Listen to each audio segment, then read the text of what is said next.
এক আপু বলতেছে যে ভাই, হে ছোটো ভাইরা, আমাকে বাঁচাও, আমাকে বাঁচাও, আমার পেটে 9 মাসের বাচ্চা আছে, তোমরা সবাই আমাকে বাঁচাও।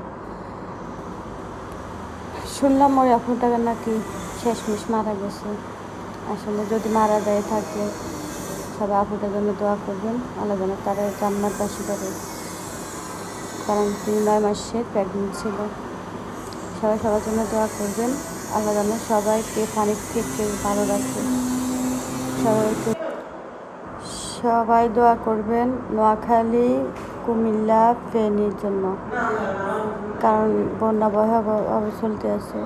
এই যে দেখেন আমার বাড়ির শ্বশুরবাড়ির পানি কটু এসছে, কারণ আমার বাড়ির বউ সবাই ফোন দিয়ে বলতেছে যে তার জন্য দোয়া করার জন্য। সবাই তার জন্য দোয়া করবেন, আল্লাহ যেন সবাইকে আল্লাহ ভালো রাখে। একটু